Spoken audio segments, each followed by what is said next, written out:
Hey folks, I'm just setting up to bend some of the sheet steel. If you saw my earlier video that I just shot like 5 minutes ago, I was laying out for this cutting on this trunk floor pan that I'm working on. So the layout, there's my cutout now, and I was mentioning that I don't have a proper brake to break this with. So what I typically use is either 2x4s and try and get ones that have nice crisp edges on them, or the edge of a table, or plates. So if you want real crisp lines, you're going to want to get some quarter plate, and you want the plates to be at least as long as your bend. So if we were bending something that was 4 feet long, we'd want those plates to be 4 feet long, and then a couple of clamps so you can clamp along there. Now if you've got a bend that is 4 feet long, you're obviously not going to be able to push that in one push. On 20 gauge, if you get 2 people on it, you might be able to, but typically what I do for long bends like that is take like a 2x8 and I'll just work it against my piece. So I would bash it just slightly, so like 5 degrees at a time, and just keep working down the line. Now because this is only 8 inches wide, I can move this real easy. So I happen to have a chunk of dark matter, as we lovingly call it around here, but I've got this nice block that I can just put against there and then push. And obviously you want your table backed fairly well. And once I've got my bend started, so I'm at about 45 degree right now, but I've got a radius, because by pushing on it, the metal's still going to have surface tension, and it's going to have a rounded edge. If I want that to be nice and crisp, now I've got to start hitting it.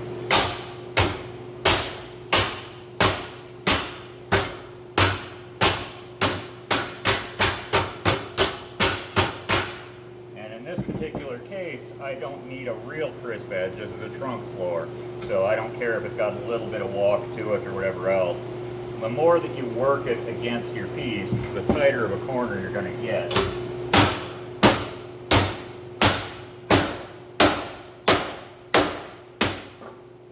Here, there, when the echo stopped, I had a nice tight corner. So now I can take my plates off,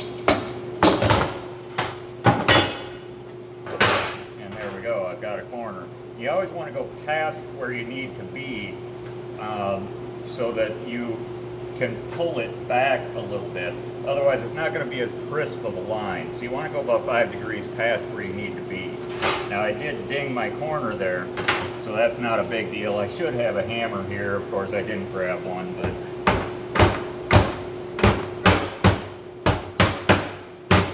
we can work that out of there pretty easy.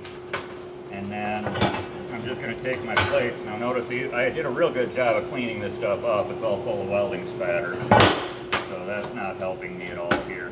But in this case, I can't go upside down because I've got my tab here. So I'm going to have to do this one upward. So I'm just kind of eyeballing this to 1/2 inch, because for what it's doing, I don't care if it's perfect. But now I can take my plate and set it in there, like so.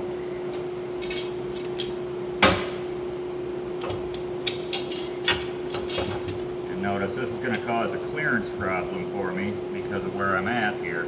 I've got a leg under the table that you guys can't see. It's causing trouble. But this will be a good demonstration of that I can't get at both, or the whole length of it all at once.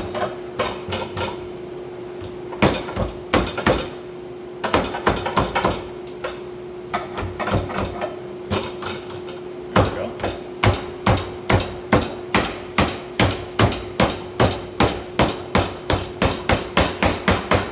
So I'm just working that up like that. Now when this folds up, this is going to fold along the 4-inch line. That tab now becomes my closed corner. So I can do the same thing with the other side now, which I'm also going to have to do in the upward angle, because my table is too wide for me to sit that way. Now I'm trusting my notch and my corner here to be my proper alignment.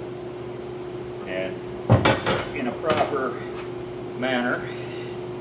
I should have marked my materials on both sides, because often you have to flop or flip something. Bear with me.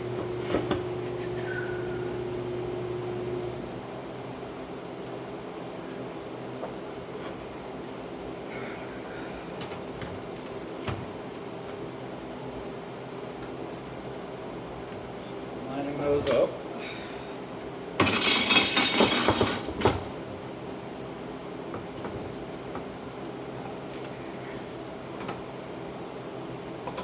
This time, because I am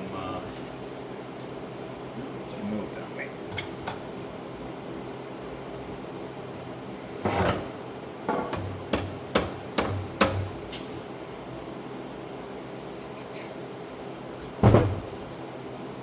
Now obviously if you don't work with metal every day, 20 gauge gets super sharp. I've been working with metal for so long, my hands are very callous. I don't get cut very easily. But if you don't work with metal every day, make doggone sure you've got a good pair of gloves, or you'll be bleeding all over the place.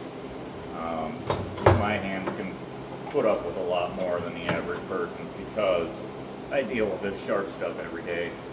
But now I'm lined up on my lines, both on the bottom and on the top. So now once again, we just take our block,